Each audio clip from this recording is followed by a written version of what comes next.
Ya, assalamualaikum warahmatullahi wabarakatuh. Semangat pagi, sahabat pinor semuanya. Bertemu kembali di channel Ublek TV Info. Nah, teman-teman, informasi hari ini ya, kita masih membahas tentang Pi Network dan tentunya informasi ini sangat penting ya. Ya, ini dari ya tentunya penganalisa Pi Network ya atau Picoin, yaitu biasa dari seorang Dorisin ya. Dia juga membagikan beberapa tips agar kita bisa menahan diri tentunya ya, menahan diri dari penjualan yang tidak sah ya pada Pi Network sendiri.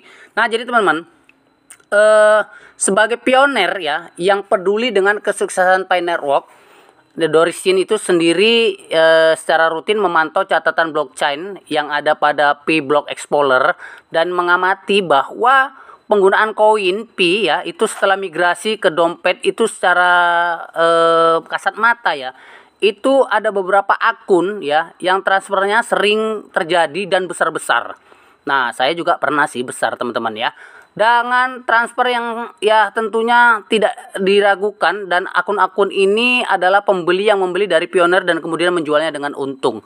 Nah, artinya seperti yang terjadi di media sosial ya teman-teman, penjualan itu ya ugal-ugalan. Nah, seperti yang saya buat atau saya sampaikan beberapa waktu lalu.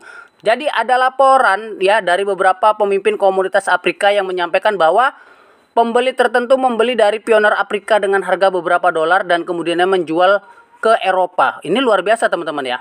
Jadi belinya di Afrika, jualnya di Eropa. Belinya di Indonesia, jualnya ke Cina sama ke ini teman-teman, Filipina ya. Nah, itu banyak sekali. Dan itu hanya beberapa ratus dolar. Dan kita juga ya tentunya beberapa ratus ribu. Seperti itu teman-teman.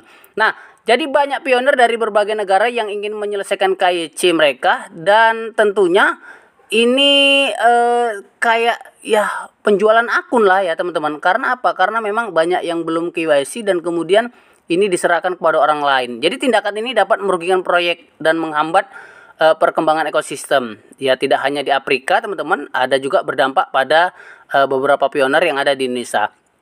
Oleh karena itu, bahwa penganalisa ya, Dorisin mendorong bahwa kita harus memahami peringatan dari jaringan Pi mengenai perilaku semacam ini. Hindarilah tentunya, dan hal-hal semacam ini tentunya ya jelek lah ya, mungkin buruk lah di platform Pi Network sendiri. Nah, seiring berkembangannya Pi Network ya baru-baru ini terjadi peningkatan penipuan ya, kemudian klaim melibatkan Picoin, ada yang transfer nggak dibayar dan lain sebagainya.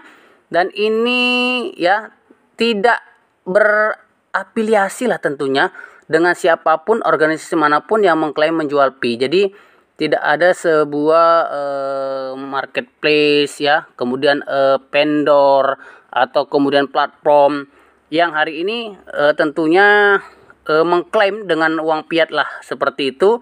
Dan ya Pi saat ini tidak ada dalam perdagangan bursa berjangka ataupun market ya untuk mata uang dan uang kripto lainnya. Nah, kita diharap untuk menghindari segala macam penjualan tentunya.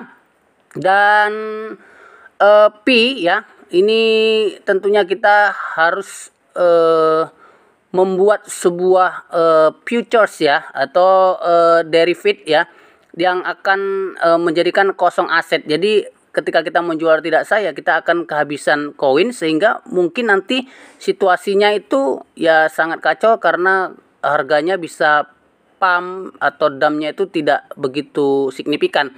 Nah, kemudian juga teman-teman, karena kebijakan bahwa Pi Network ini diperoleh melalui akun atau skrip palsu, ini katanya akan dibakar. Nah, sampai hari ini memang belum ada ya, tapi bisa jadi ya ke depannya. Tapi harapannya janganlah tentunya. Nah, jadi harap teman-teman itu perhatikan peringatan penting ini.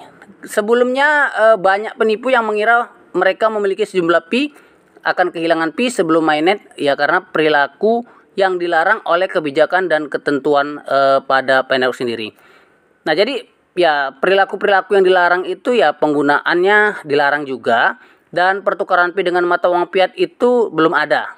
Jika kita melanjutkan transaksi ini, Pi akan memusnahkan akun Anda ini sebelum mainnet diluncurkan. Nah, seperti itulah bahasa-bahasa yang terjadi di lapangan, tetapi sampai hari ini memang tidak ada teman-teman ya. Kemudian akan disita akunnya, katanya seperti itu ya. Nah ini bahaya kalau menurut analisa Dorisin ini, Pionir biasa pun bisa membedakan antara akun pembeli dan akun penjual, dan core team pun bisa melakukan hal yang sama. Jadi mereka mungkin berencana untuk mendapatkan lebih banyak Pi di dompet mereka. Kemudian Pioner global ya itu tentunya harus menghargai Pi dan ikuti peraturan dari jaringan Pi. Semakin cepat kita melakukan ini, semakin dekat kita dengan pembukaan mainnet. Itu menurut Dorisin. Jadi hari ini tentunya harus dicatat bahwa analisa ini adalah pendapat pribadi dari Dorisin sendiri ya. Nah, jadi ini hanya untuk referensi buat kita semuanya agar berhati-hati ya. Tentunya dalam penjualan koin secara ugal-ugalan ya, atau secara tidak sah, ini menurut dia gitu ya teman-teman. Nah, karena dia sering melakukan kontak mungkin dengan core team ya, kita percaya sajalah kan gitu. Nah, jadi kalau nggak percaya nanti kita ya nggak tahu, karena dia yang lebih dekat untuk berbicara tentang Pi Network ini. Nah, jadi itulah teman-teman ya. Jadi jangan sampai hal-hal yang menurut kita itu dilakukan dengan cara-cara yang licik seperti itu. Tapi ya kalau akun Anda banyak ya, akun Pi Anda banyak ya, silakan sajalah ya. Itu hak-hak Anda, mau laku, mau bernilai tinggi atau rendah, intinya Anda ya lakukan semau Anda karena memang itu hak Anda. Tetapi hal ini ya tentunya menurut analisis dari Dorisin itu dilarang teman-teman. Oke, mudah-mudahan informasi ini bermanfaat buat Anda semuanya dan tetap semangat. Salam petir, jeder. Assalamualaikum.